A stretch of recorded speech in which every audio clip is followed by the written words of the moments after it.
Así es, Paola nos trae el siguiente tema, cómo sacarle el jugo a las aplicaciones. Pero esto, Paola, para saber bien, esto es el jugo para nosotros, para usted, para mí, para Alfredo Ruiz Guzmán, el hombre que está al frente del control maestro de este programa, para Andrea, para Mauricio, para Vanessa, para Jeffer, ¿para quién?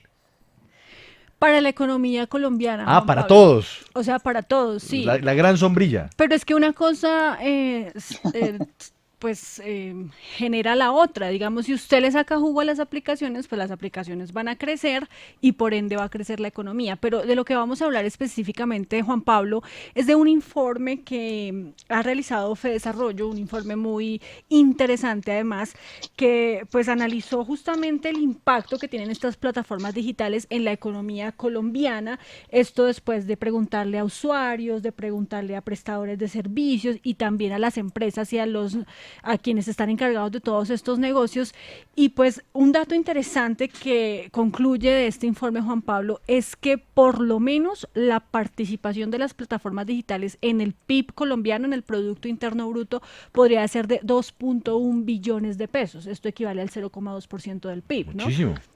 Sí, el problema ahí y el diagnóstico que ha hecho Fedesarrollo es que todavía las cifras son muy bajas en materia de formalización y de desarrollo, porque vea, por ejemplo, dice que solamente el 30% de las firmas se ha incentivado a pagar más impuestos, solo el 18 han sido impulsados a llevar registro en Cámara de Comercio, o sea, solo el 18% de las aplicaciones tienen registro de Cámara de Comercio, solo el 22% han sido estimulados a llevar contabilidad, solo el 7% ha sido o han sido encaminados a llevar un registro sanitario. Y así, todo lo que tiene que ver con el tema de formalización es donde hay un gran potencial porque estas aplicaciones pues son muy importantes a la hora de mirar cómo es que se está moviendo la economía y en este momento esta es un gran Bueno, aportante a, en- a la economía del país. entonces, ¿quién es su invitado?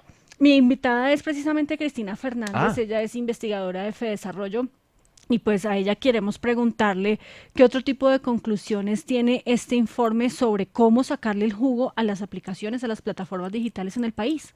Cristina. Hola, primero que todo, muchas gracias por la invitación a participar en este programa. Sí, en efecto, en Fedesarrollo hicimos un estudio enorme sobre las plataformas digitales. Digo que enorme porque incluyó más de 15.000 encuestas. Para darte una idea, todos los estudios internacionales que yo conozco incluyen 2.000, 3.000 encuestas. Estos son 15.000 encuestas hechas a todas las patas que tiene la plataforma, es decir, a los usuarios, a los eh, prestadores de servicios, a los aliados de las plataformas. Y en efecto encontramos que el aporte de las plataformas al PIB es de 0,2 puntos porcentuales. Sin embargo, en lo que estabas diciendo con respecto al impacto que tienen sobre la formalización, no es que solamente el 30% pagan impuestos, no, no, no. Lo que pasa es que le hicimos unas encuestas a los aliados. ¿Por qué? Porque nosotros consideramos que gran parte del impacto de las plataformas es que hacen que estas firmas aliadas, es decir, las tiendas que venden a través de las plataformas, o aquellos que prestan los servicios a través de las plataformas, tienden a formalizarse precisamente con el uso de las plataformas. Entonces lo que les decimos es, bueno, el uso de las plataformas lo llevó a pagar más impuestos, el 30% opina que sí, ujú, por ahí el 20% lo llevó a pagar, a registrarse más en Cámara de Comercio. Entonces lo que queremos decir es que las plataformas tienen un efecto de formalización interesante. sobre las firmas aliadas, Pero venga, que es muy importante. doctora Cristina, interesante esto, pero yo quiero entonces plantearle algo que también va de la mano de esa formalización. Y es que aquí, cuando en Sigue la W hemos hablado del tema de las aplicaciones, hemos leído algunos comentarios que las, digamos, dicen desde las pequeñas, medianas empresas, es que digamos, las tiendas, algunos restaurantes dicen, es que no son tan chéveres porque nos cobran y el costo hace que nosotros perdamos ahí como un margen de ganancia. ¿Eso lo tienen ustedes en cuenta? Claro que sí. Es más o menos lo que hacen estas plataformas es crear como una góndola adicional. Y sí, hay diferentes modelos de negocios en cada plataforma. pero por ejemplo, varias de ellas lo que hacen es que lo que uno paga por el domicilio se le va derecho al prestador de servicios, o por el servicio uno se le va derecho al prestador de servicios. Ujú. Y las plataformas ganan es cobrándole a estos negocios. Pero pues eso, como digo, varía mucho por el modelo de negocios que tengan las plataformas. ¿Y eso no le resta dinamismo a esos negocios? ¿O en realidad lo Pues que restaría dinamismo hoy es no estar en estas plataformas? Pues mira, yo considero, bueno, una cosa es lo que uno, la ventaja, con lo que dicen ventaja comparativa revelada. Es Ajá, decir, si los negocios están ahí es porque les presta beneficios. ajá. Lo otro es que les hicimos la pregunta, bueno, ¿en cuánto han aumentado sus ventas por estar en las plataformas? Y más o menos las ventas han aumentado en un 9%, que es bastante. Sí, pero precisamente ese potencial, ¿cómo se puede ver reflejado a la hora, por ejemplo, de pagarle los sueldos a las personas que trabajan en este tipo de plataformas? Sí, esto, pues digamos, como te digo, depende mucho del modelo de negocio que tenga cada uno de las plataformas. Lo que encontramos es que más o menos lo que gana un prestador de servicios de plataforma al mes es más o menos lo que paga el mercado independiente, que claro, es muy distinto a lo que paga el mercado asalariado, pero es muy parecido y de hecho la formalización de estos trabajadores es muy parecida a la del mercado independiente. Cuando digo mercado independiente, digo a las personas, a los empresarios y a los trabajadores cuenta propia, es decir, que no son asalariados. Sí, doctora Cristina, hay un dato interesante que también trae este estudio y es que, por ejemplo, el 40% de las personas que trabajan en estas plataformas pues tienen altos niveles de educación pero esta es su actividad principal. ¿Por qué está pasando eso? No, precisamente por los altos índices de desempleo en Colombia, que las personas, así sean profesionales, pues les toca ponerse a trabajar en estas plataformas y así están ganando más plata. Pues nosotros, un ejercicio que hicimos muy interesante es qué estarían haciendo las personas si no estuvieran en las plataformas. Por un lado les preguntamos y por el otro lado vimos con las características que tenían las personas qué estarían haciendo en el mercado laboral si no estuvieran en las plataformas. Y como dices tú, encontramos que un porcentaje muy alto tiene niveles de educación altos y podría tener un trabajo asalariado. ¿Qué pasa? Los trabajos asalariados son muy rígidos. Uno acá puede trabajar o 0 horas o 40 horas, pero no existen rangos en la mitad. Tampoco puede conseguir un trabajo asalariado para trabajos complementarios. Entonces, digamos, estas personas que tienen, digamos, unas preferencias por flexibilidad muy grandes, pues digamos, esta es una solución. Eh, Paola me estaba comentando aquí internamente que el estudio fue realizado entre diciembre y marzo, ¿no? Diciembre del año pasado, marzo de Sí. este año. Y la siguiente pregunta, por supuesto, pues se presta para una desviación a presente, porque yo sí me pregunto, y de pronto ustedes pueden tener una pista según lo que pudieron encontrar, doctora Cristina, en la investigación, y es, hoy día, en medio de esta situación pandémica, en donde además el empleo pues se ha convertido en uno de los grandes damnificados, el empleo formal, ¿hasta dónde ha crecido la base de personas vinculadas a estas plataformas? Por eso le digo que de pronto quedamos un poquito fuera de tiempo, pero no sé si ustedes tienen algún seguimiento al respecto. Sí, la verdad, estas encuestas las sacábamos justo antes de que empezara Ah, la pandemia. bueno, Entonces, afortunadamente eso no, es porque si malo. no, ¿cómo habrían hecho?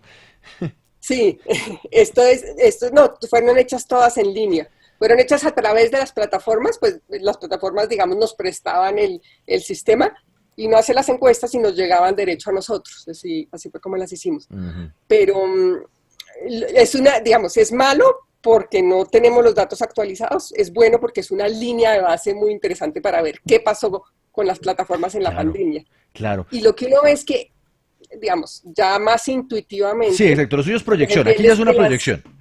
sí, exacto, las plataformas de transporte, claro, se redujeron y las plataformas de domicilio aumentaron.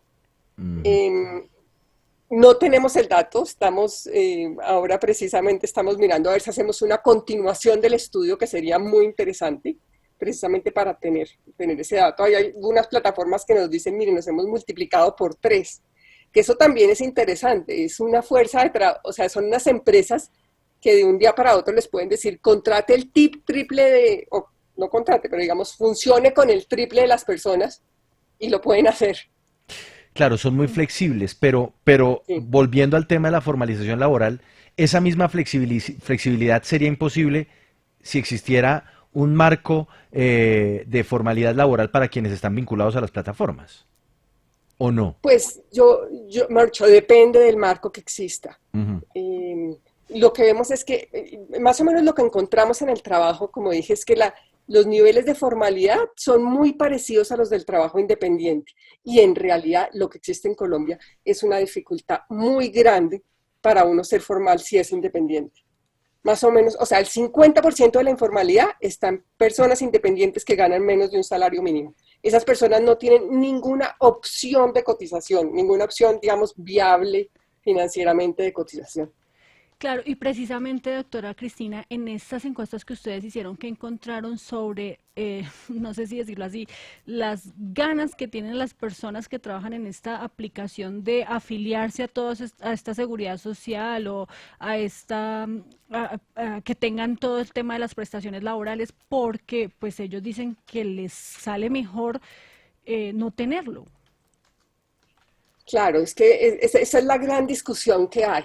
¿Uno qué hace con estas personas que ganan menos de un salario mínimo? Hoy no están obligados a cotizar, lo cual hace sentido, porque es que si uno gana menos de un salario mínimo, pensar que va a tener preferencias por ahorrar o puede que uno sepa mejor cómo invertir, digamos, el poco dinero que le queda extra, a que lo hagan invertir obligatoriamente, porque pues normalmente esas personas tienen unas necesidades muy apremiantes.